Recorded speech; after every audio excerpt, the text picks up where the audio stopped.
Morning guys, welcome back to another video. Now, if you watched my last episode, you will know that we wrapped up our time over in Exmouth and we are officially kicking it up north to explore the entire northwest region of WA. So there is going to be a lot to see. However, we have started off in the Pilbara region, which is honestly incredible. There is so much to see here.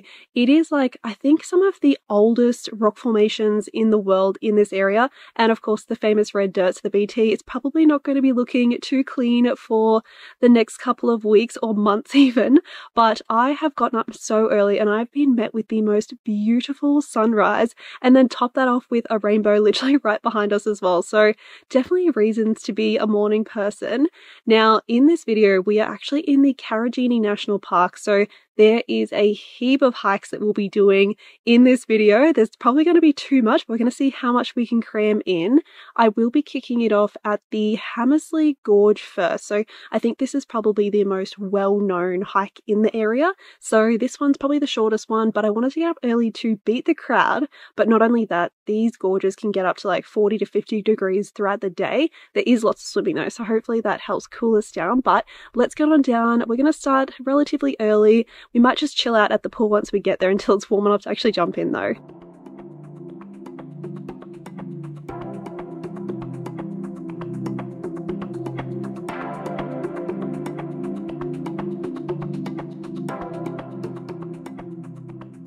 So the hike down to Hammersley Gorge is actually grade 4, even though it's only 400 meters. So it does say an hour return, which seems like a lot. As far as what to carry, I have no idea. Like, I have wet bags in my car, but I thought we'd just sort of head down here. I have my keys and my phone, but if we do have to jump through water, I think I'll head back up and actually get my wet bag because I don't want to get anything damaged. I think there's actually a couple of ways that you can go when you get down to the bottom. So right behind us here, there is this absolutely stunning gorge that looks like you can go through. But then over the other side, I'm pretty sure this is the direction we're going in to get to the actual like famous pool.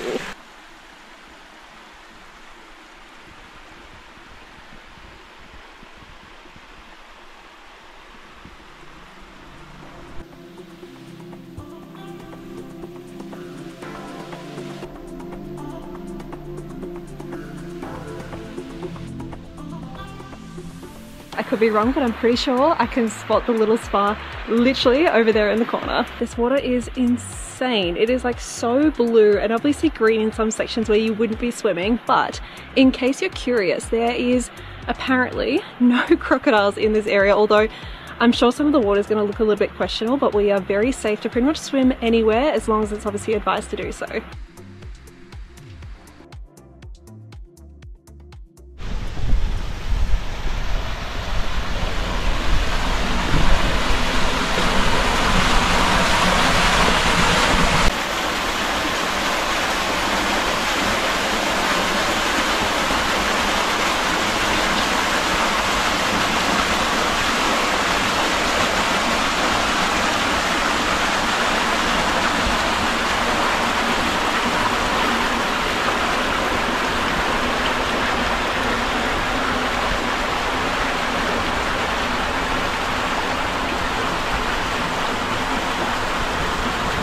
Definitely not one of those Instagram versus reality moments. This is just as beautiful in person as I have ever thought it would be. We are definitely jumping in here.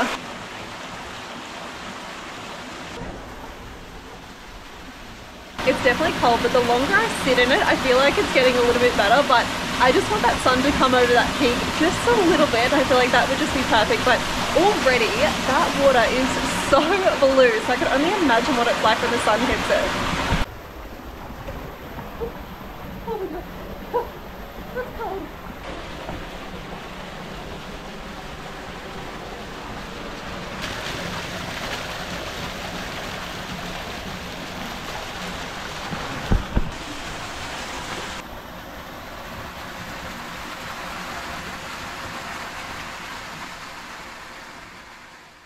So my GoPro literally died as I was getting out of the pool, which was actually perfect timing, but I probably should make sure that they are fully charged before we get into the bigger hikes of the day. Now, honestly, I couldn't have picked better timing. As soon as I was getting out of the water, all these other couples started coming down. So get in early, that's always been my motto. Now, we are going to head over to Kermit's Pool. There is like a whole cluster of hikes in that area that we can do. I'm pretty sure they might all link up. I could be very wrong. However, this is the furthest point in the Karijini National Park. So we've got about an hour and 20 drive to get over there, if I'm correct. So yeah, we'll probably spend the rest of our day over that way, find somewhere to camp. But first things first, I have not had coffee this morning, so that is the first thing on my agenda.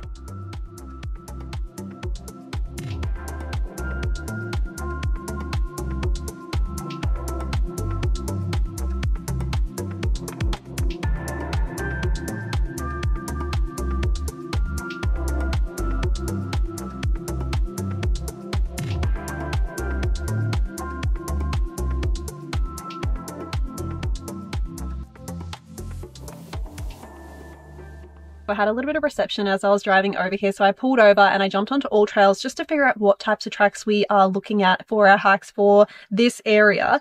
Now, it looks like there is the Wiano and Hancock Gorges. That is a moderate track, but that is 4.3 kilometers. So I'm thinking that's going to be the one that we're going to go to, because that might stop off at a few different spots. But there is also the Kermit Pool and Hancock Gorges one, which is only 1.1. So even if we don't get to Kermit's through that longer track, we can always double back and do both of them whilst we're here. But you guys might have seen when we were driving in, there was actually a fair bit of cloud cover, which has, thank God, gone away. I did also check the weather radar, because if you don't actually know this, so when you're in the Karijini National Park and you're in a gorge, if it starts to rain, it's actually recommended you get out of the gorge instantly, because the area is actually really prone to flash flooding. So there is a fun fact. But I'm going to pack a dry bag. I realized this morning I was calling it a wet bag. Ignore me, whatever I say before coffee. We're just going to take the essentials. I think this track is the one that we will be wading through water. So yeah, we'll just make sure we put like snacks, water, keys, phone, anything that we don't want to get wet in this bag. And then yeah, we'll get to this hike. There's definitely a few tracks that we can take. I've decided I'm going to go Kermit's Pool first. So this will take us through Hancock Gorge. Then we come out and then we can go down to the Handrail Gorge. We'll see how we feel after this one, and then we'll figure it out from there.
It is.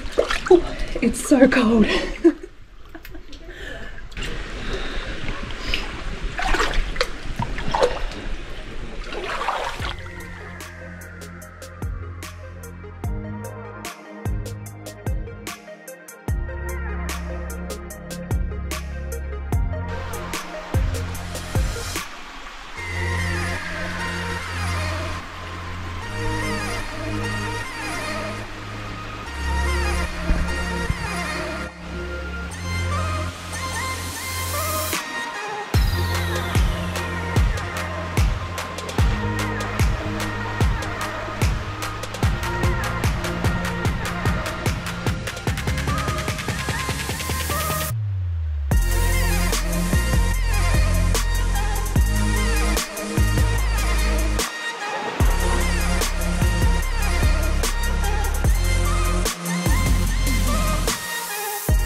feel like I'm finally warm after our little swims through Kermit Pool, but we are going to tackle hike number 3. So I've come out to the Handrail Gorge. Now this one we actually can't swim in. Apparently at the bottom the water is quite stagnant, but still well and truly worth it. It's only 1.2 kilometers, so it should be relatively easy.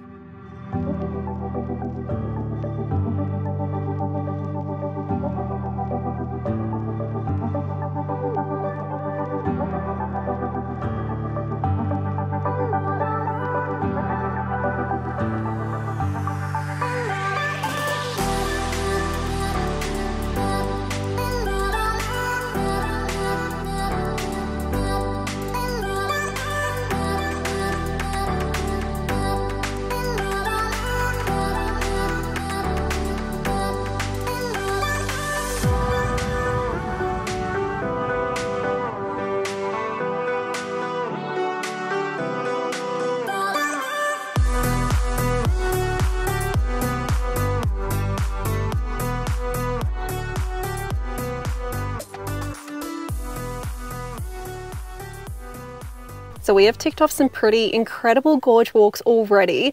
I feel like we've actually gotten through them way quicker than I ever expected. So it's like 1 o'clock now. I've obviously stopped, just warmed up. I took off my wet shoes and I've just had some lunch. So I am preparing for our next hike, both of which I do have to put back on my socky hiking shoes, but that's all right. That's half the fun. But I think we are rewarded with a swim on both. But the decision has to be, so it's 1 o'clock. We could probably do both, but the plan was either to do Knox Gorge or Joffre Gorge. They are ever so slightly different. So I think Knox Gorge is apparently a little bit harder to get down. It's a bit more of a rock scramble. And then at the bottom, you've got the swimming hole within the gorge, which is always stunning.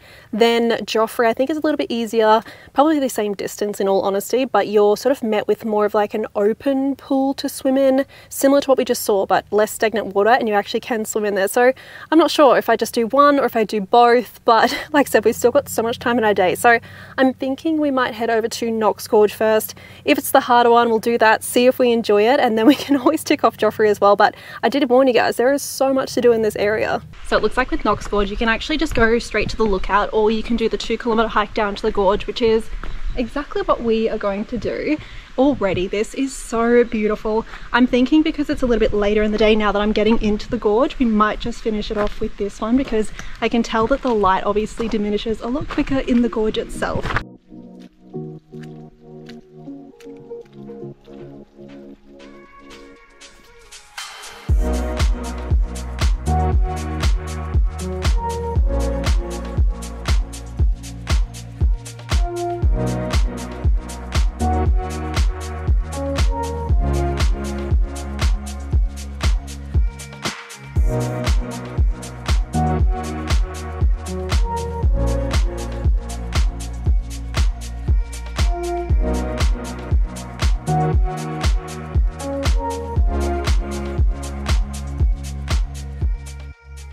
That section was definitely the hardest. There was even one part I had to put the camera down because I could not do it with the camera in my hand.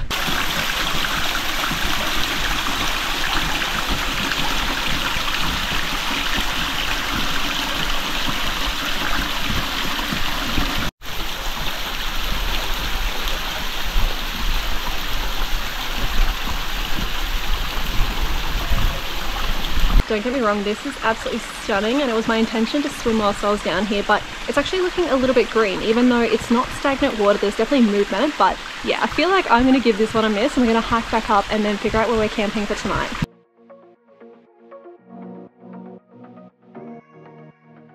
So I actually found a really cool free camp right near Mount Bruce, which is about 30 minutes from where we just were. Now, as for tomorrow, we are heading out to the Dale Gorge Loop and Fern Pool. So we've got potentially a 40-minute drive from here to get out that way tomorrow. There is actually a campsite out there that's a paid campsite, which I think is like Dale's Campground. It is fully booked out, which is understandable because it is a weekend. However, I actually find sometimes you get way more space and privacy at these free camps anyway, and it's free, so you cannot go wrong. But I am honestly not as tired as I thought, but I'm definitely hungry, so I'm thinking we're just gonna set up camp, have an early dinner, and then up nice and early to get out towards Dale's Gorges.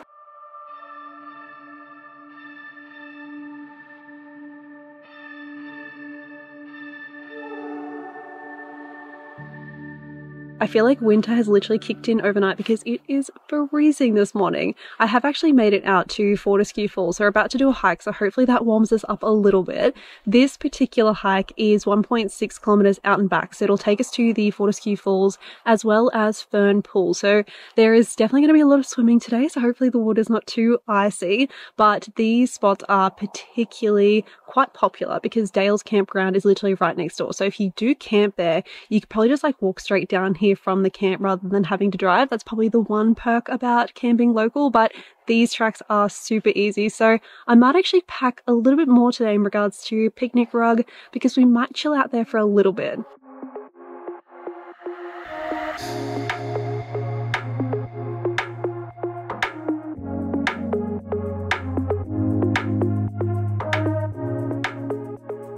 I don't think you guys will be able to see the waterfall in the background, but we are literally heading down to that falls there, which is the Fortescue Falls. I actually did just chat with someone. I think they looked at my jacket and just realized how freezing I was, but they said the water is apparently warm, which, look, I will argue that. I will be very shocked if the water is warm, but we are going for a swim one way or another, so we'll start heading down that way now.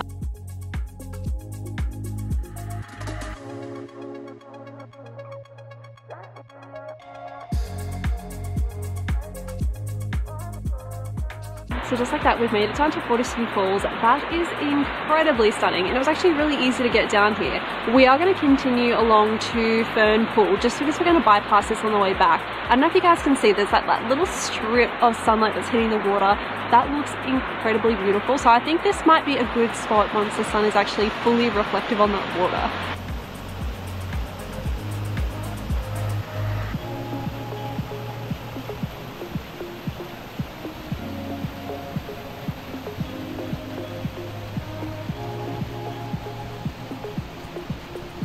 If this isn't a sign that the water is not going to be freezing as expected, I don't know what is. There is beautiful places, and then there is this. This is absolutely magical.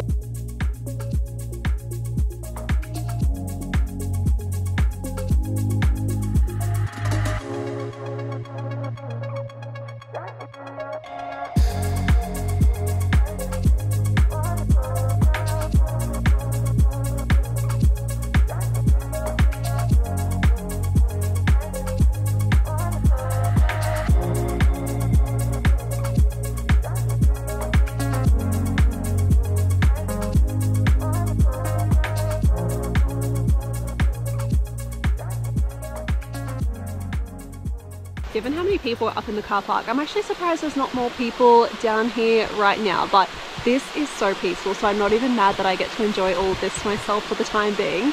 Now, fun fact about this area, which honestly I wish I didn't know this, but apparently there is a resident python that lives here, and apparently he hangs out right behind the waterfall, which is interesting because I have seen people behind the waterfall in photos, so I'm guessing it must move around. But yeah, that's a little bit on the creepy side, especially if you're swimming in here and then you just see like a python cruise on past. But so far, no signs, so that's a good sign.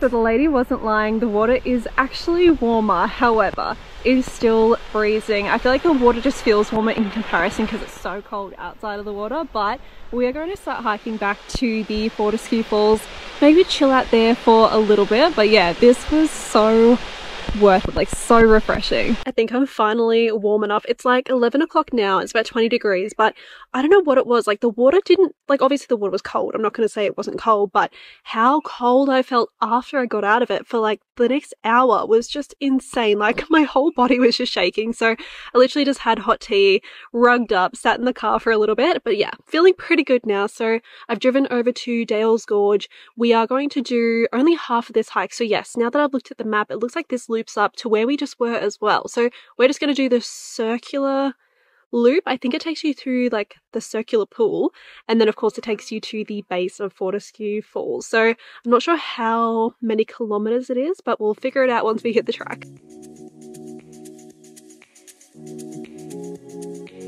So I finally came across a sign that actually indicates the distance from Circular Pool, where we just started, right to the base of Fortescue Falls. Looks like it's a 2-kilometer hike, and you do climb down into the gorge. However, you can actually go along the top of the gorge to get there as well. So I'm thinking we'll stick to sort of this base of the gorge, and then we'll come up and do the trailhead above the gorge on the way back.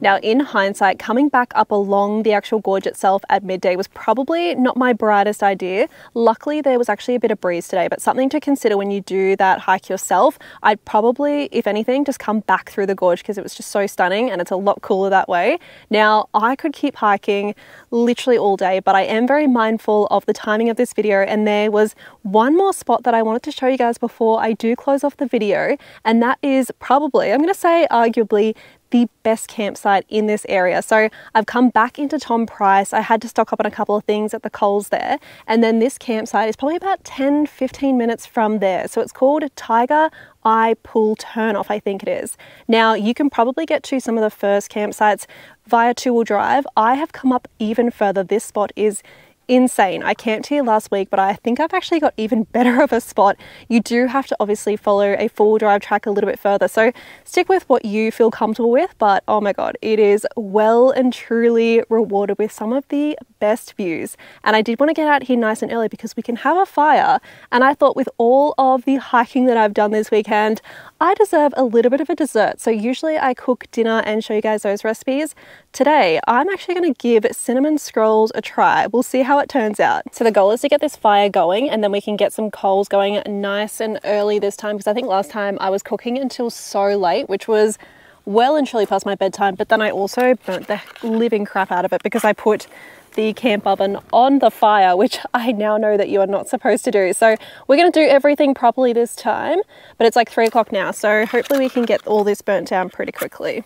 So now that we've got the fire going, we are going to get a head start on the actual dough for the cinnamon scrolls. So we're going in with 1 1/4 cup of plain flour. Then we've got 2 tablespoons of caster sugar, 1 teaspoon of cinnamon, a pinch of sea salt. Now we're going to use half a sachet of yeast. So that's our dry ingredients. Now for our wet ingredients, we're going in with 2 tablespoons of melted butter, 1/3 cup of milk. I'm using almond milk for this, but you can use whatever milk you like. And then 1 egg. From there, we're just going to combine. So we're just going to mix all this together. It might take up to 5 minutes, but we just want it to create a dough. So you'll see once it starts to come away from the actual sides of the bowl, we can then knead it out a little bit further on a chopping board. So once we've kneaded out our ball, we're going to pop it in a slightly oiled container. We're going to cover this with a tea towel. So we're going to let the dough rest for about 10 minutes. So we're going to make up our cinnamon sugar. For this, we're going to need a 1/4 cup of brown sugar, a tablespoon of cinnamon, and a teaspoon of cardamom. So it's been about 10 minutes, so we're going to roll out our dough. From there, we're just going to cover it in softened butter. Ideally, your butter will be a lot softer than what mine is right now. And then we're going to coat it in our cinnamon sugar mix. And then we're just going to roll it up.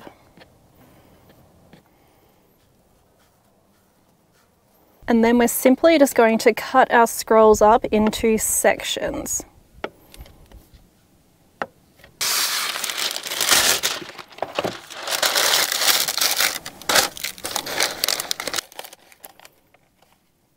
Now that the cinnamon scrolls are in the camp oven, we're just going to pop the lid on and we're going to let that rest for a further 10 minutes whilst we get our coals ready.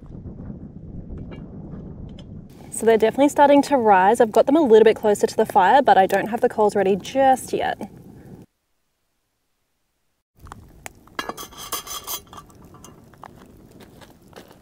So the goal here is to make sure it doesn't get too hot. So I put it away from the fire ever so slightly, just on a little bed of coals. And we're just going to put a couple of coals on top. Now our last step is just to make the glaze. So we're going in with half a cup of icing sugar, 1 tablespoon of butter, followed by 1 tablespoon of milk. And we're just going to mix that, and then we're going to add equal parts butter and milk as we need it. Okay. All right, time to see if we have cooked this correctly. All right, she's a little burnt, but it definitely smells really good. I'm gonna say it's pretty good for a first try. However, let's give it a taste because that's actually the real test there. So I'm going to say the verdict is it actually tastes pretty good.